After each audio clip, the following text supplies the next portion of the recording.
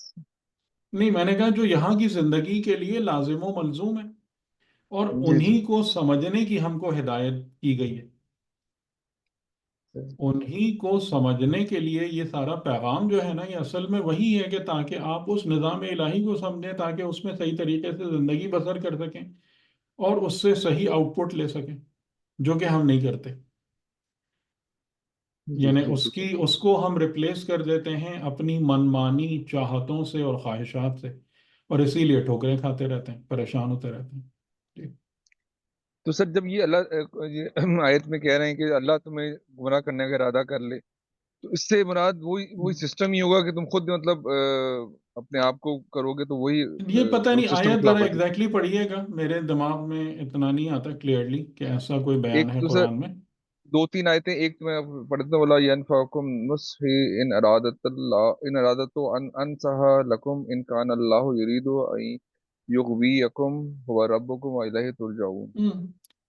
یعنی اس کا مطلب یہ ہے کہ یغویکم کا مطلب گمراہ کرنا نہیں ہوتا ہے، یغویکم کا مطلب یہ ہوتا ہے کہ اگر خدا نے یہ ارادہ کر لیا ہے کہ تم اپنے ہدف کو کھو بیٹھو، اور اس کا ظاہر ہے کہ تمام کے تمام مقدمات انسان فراہم کرتے ہیں، صحیح، اور اس کے لیے جو بنیادی چیز ہے کہ خدا کا ارادہ جو ہے کہ اگر اضلال ہے یعنی گمراہ کرنا ہے یا یغویکم ہے، تو اس کا معنی ہوتا ہے کہ بنیادی طور پر انسان کو اس کے نفس کے حوالے کر دینا،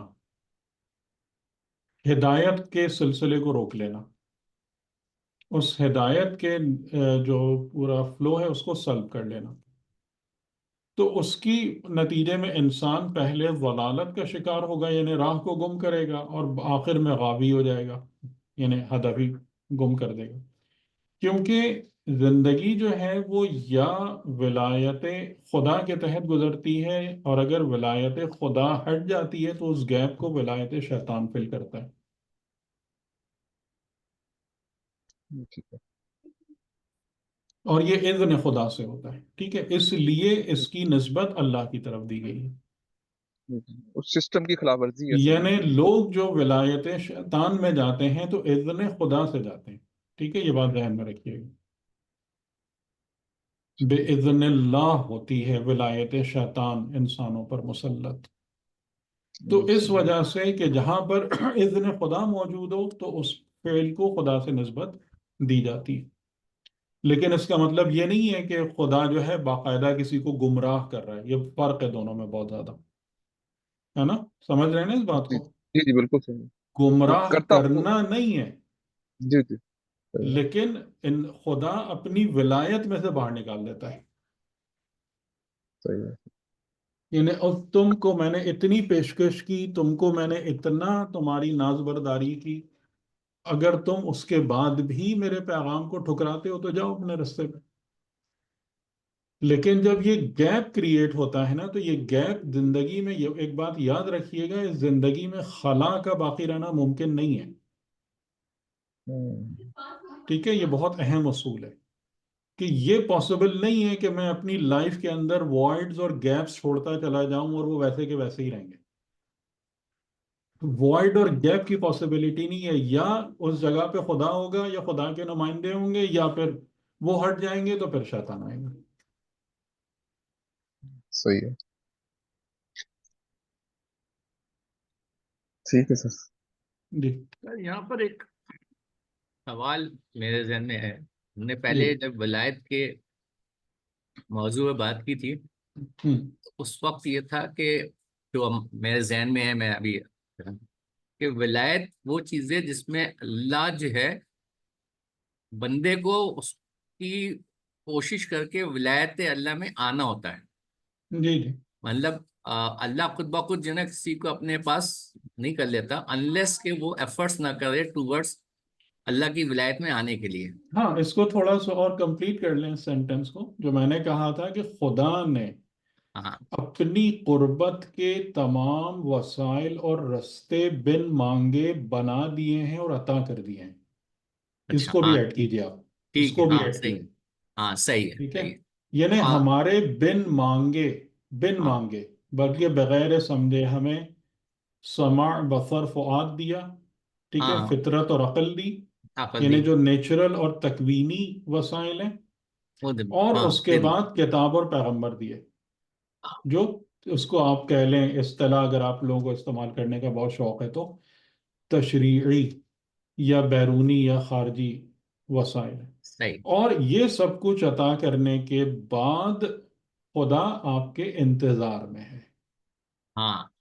اب بندے کو سفر کرنا ہے جی جی بس، جی. جو کہ تب ولایت حاصل ہاں. ہوگی.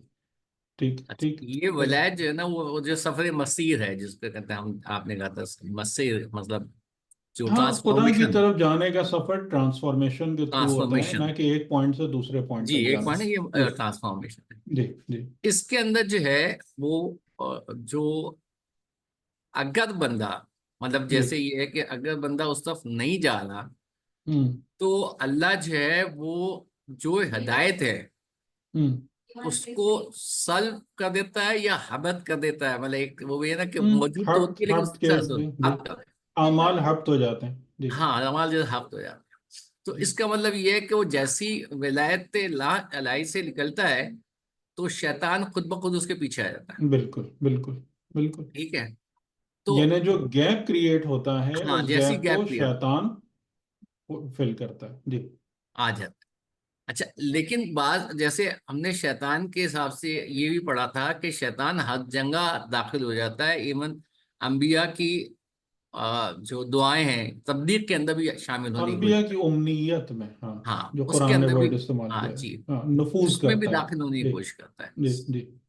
تو وہ جو شیطان تو اپنی پوری کوشش کر رہا ہوتا ہے، یہ جو مطلب پروٹیکشن کی لیئر ہے اللہ کی، ہوں. تو وہ جی. ختم ہو جاتی ہے تو پھر اس کا مطلب شیطان فری ہو جاتا ہے، انسان شیطان کے تیروں کی زد پر ہوتا ہے. آ جاتا جی ہے. جی. ٹھیک. ٹھیک ہے. ٹھیک ہے. صحیح ہے. مطلب اس میں یہ ولایت کے سلسلے میں بس ذہن میں یہ چیز تھی. ابھی ہاں، جو اور اگر آپ سورہ حج والی آیت جس کا آپ نے انڈائریکٹلی جی حوالہ دیا، امنیت القاء امنیت شیطان، تو اس سے ہمیں ایک بات یہ سمجھ میں آتی ہے کہ جو پیغام ہم لوگوں کو نبی کے نام پر مل رہا ہوتا ہے، اس میں شیطانی امنیتیں مکس ہوتی ہیں. مکس ہوتی ہیں. ہاں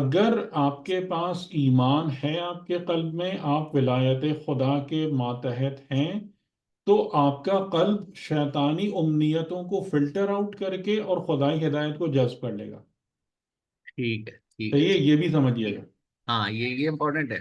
یعنی کہ ہمیں جو مل رہا ہے نا، پیور نہیں مل رہا. وہ آیت ہاں ہم کو بتا رہی ہے کہ پیور نہیں مل رہا.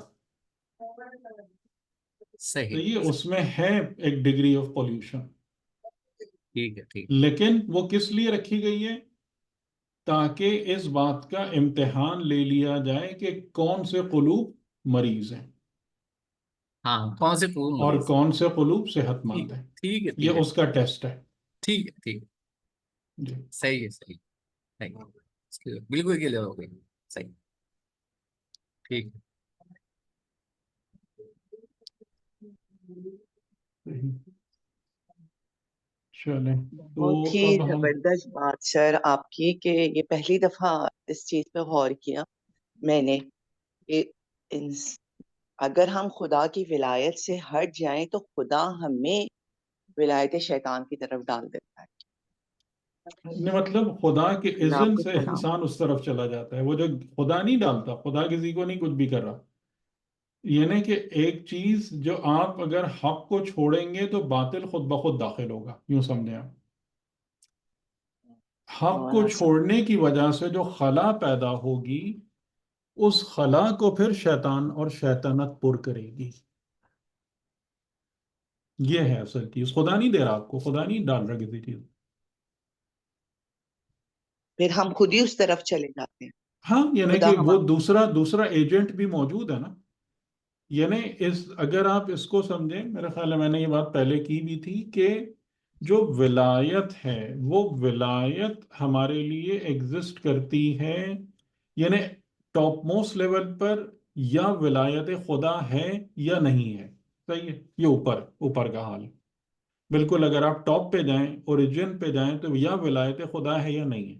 اچھا، اس کو لیکن پریکٹیکلی کیا ہوتا ہے؟ جس عالم میں ہم ہیں یہاں پر یہ چیز عملاً کیسے ظاہر ہوتی ہے کہ اگر ولایت خدا ہے تو آپ پیغمبر کے زیر سایہ ہیں، ان کی اطاعت اور ان کی اتباع اور فالوورشپ میں.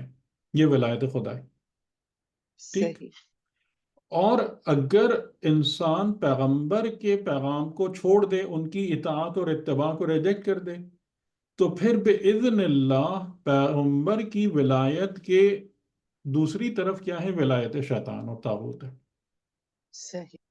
تو اگر آپ اس کو بالکل کریکٹ معرفت کے طور پر دیکھیں تو ولایت خدا کے مقابلے میں کوئی دوسری ولایت ایگزسٹ نہیں کرتی ہے. خدا کے صحیح. مقابل کوئی نہیں ہے. ٹھیک ہے. بے شک. خدا کے مقابل یا پیرلل کوئی بھی نہیں ہے، کوئی موجود نہیں. جو بھی ہے اس کے ماتحت ہے. تو جب یہ ولایت، یعنی اگر آپ اوپر جائیں گے تو آپ کہیں گے یا ولایت خدا ہے یا نہیں ہے، بس. نہ کہ کوئی دوسری ولایت اس کے علاوہ ایگزسٹ کرتی ہے یا اس کے صحیح. برابر موجود ہے. یہ بات سمجھ رہے ہیں؟ یہ میں آپ لوگوں کی معرفت کو درست کرنے کے لیے یہ نقطہ برس کر رہا ہوں کہ اس بات کو اچھے طریقے سے ہمیشہ ذہن میں رکھیں کہ خدا کے مقابلے میں کوئی چیز نہیں ہوتی ہے، نہ بے شک. خدا کی معیت میں کوئی چیز ہوتی ہے. ٹھیک ہے. خدا کسی کی معیت میں آ سکتا ہے، خدا کی معیت میں کوئی نہیں جا سکتا. ٹھیک ہے، سمجھتے ہیں یہ بات؟ یہ مشکل لگ رہی ہے بہت. نہیں نہیں سر. بہت. صحیح. اور اسی طریقے سے ولایت خدا کے ساتھ کوئی دوسری ولایت ایگزسٹ نہیں کرتی ہے کہ جو اس کی جگہ لے. ایکچولی کیا ہوتا ہے کہ ولایت خدا کا مظہر اور جلوہ ولایت نمائندہ خدا ہے، ولایت حجت خدا ہے، جس کو ہمیں لینا ہوتا ہے اطاعت اور اتباع کے طور پر. ٹھیک. اور اگر لوگ اس اطاعت اور اتباع کو ریجیکٹ کر دیتے ہیں، پیغمبر کو ریجیکٹ کر دیتے ہیں، اور ظاہر ہے پیغمبر کے ساتھ کتاب بھی گئی، کیونکہ کتاب پیغمبر سے الگ تو نہیں ہے، کتاب تو پیغمبر کے وسیلے سے ہی آ رہی ہے. تو اس پورے سسٹم کو جو ریجیکٹ کر دیتا ہے تو اس کی وجہ سے جو گیپ کریٹ ہوتا ہے، اس میں ولایت پیغمبر کے دوسری طرف ان کنٹراسٹ ولایت شیطان موجود ہے.